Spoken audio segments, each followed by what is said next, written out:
Mari kita lihat pula tajuk 8.2 Kemunculan dan Perkembangan Tamadun Islam.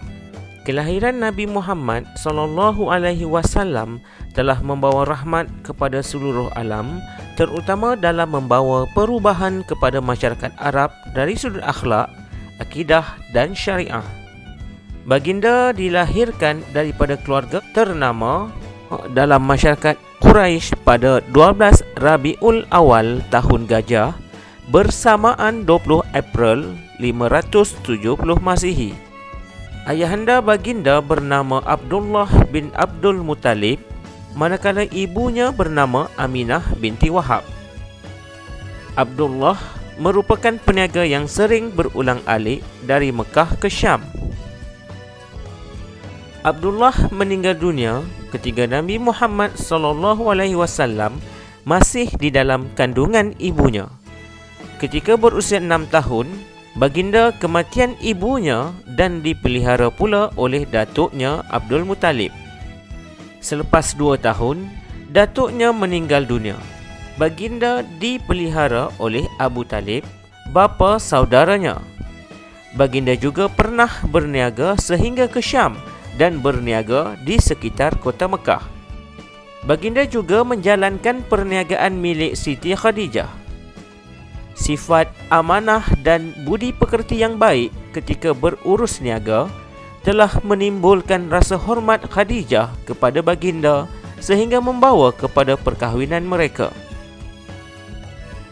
Detik permulaan tamadun Islam dalam sejarah perkembangan tamadun manusia ialah peristiwa penerimaan wahyu pertama oleh Nabi Muhammad SAW di Gua Hira pada 17 Ramadan bersamaan 6 Ogos 610 Masihi. Wahyu pertama dari surah Al-Alaq ayat 1 hingga 5 bermula dengan perkataan Iqra yang membawa maksud bacalah. Membaca dan menulis merupakan asas ilmu pengetahuan untuk melahirkan tamadun. Berbekalkan semangat Iqra, inilah tamadun Islam berkembang dan maju. Seterusnya, wahyu kedua, surah Al-Mudassir ayat 1 hingga 7 diturunkan kepada Nabi Muhammad SAW yang merupakan pengisytiharan Nabi Muhammad SAW sebagai pesuruh Allah Subhanahu wa taala untuk menyampaikan ajaran Islam kepada seluruh manusia. Dakwah Nabi Muhammad dilakukan dalam 2 peringkat, iaitu secara rahsia dan secara terang-terangan. Dakwah secara rahsia berlaku selama 3 tahun. Individu awal yang memeluk Islam ialah Siti Khadijah, Ali bin Abi Talib, Zaid bin Harithah dan Abu Bakar As-Siddiq. Dakwah Islam juga disebarkan melalui sahabat baginda dan melalui dakwah di rumah Al-Arqam bin Abi Al-Arqam. Secara terang-terangan pula, Nabi Muhammad telah memulakan dakwah secara terang-terangan kepada kaum keluarganya dengan mengadakan pertemuan di Bukit Safa. Namun begitu, baginda ditentang hebat oleh bapa saudara baginda, iaitu Abu Lahab. Baginda begitu tabah menghadapi tentangan dan cabaran daripada masyarakat Arab Quraisy yang enggan menerima Islam pada awalnya. Berikut merupakan rentetan peristiwa hijrah Nabi Muhammad untuk pergi ke Madinah.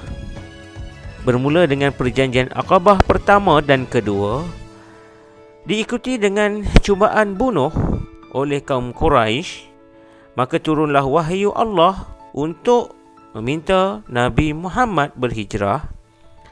Sebelum berhijrah, Nabi singgah di Gua Thur, seterusnya sampai di Quba. Nabi mendirikan masjid pertama sebelum tiba di Madinah. Bagi tujuan penyebaran Islam, Nabi Muhammad kemudiannya berhijrah ke Madinah. Baginda diterima dan diangkat sebagai pemimpin di sana. Baginda berjaya merangka Piagam Madinah, iaitu perlembagaan untuk membentuk sebuah negara Islam yang adil dan maju di Madinah. Melalui sifat terpuji iaitu siddiq, amanah, tabligh dan fatanah, baginda berjaya membuktikan kepada dunia bahawa Islam ialah cara hidup yang merangkumi setiap aspek kehidupan. Dari segi dakwah, Islam telah berkembang dengan pesatnya di tanah Arab dan di luar tanah Arab. Islam telah disebarkan melalui utusan ke Rom, Parsi, Mesir dan Habsyah. Nabi Muhammad tidak memaksa mereka memeluk Islam, tetapi menggunakan cara diplomasi dalam berdakwah. Islam juga disebarkan melalui para pendakwah yang berdagang.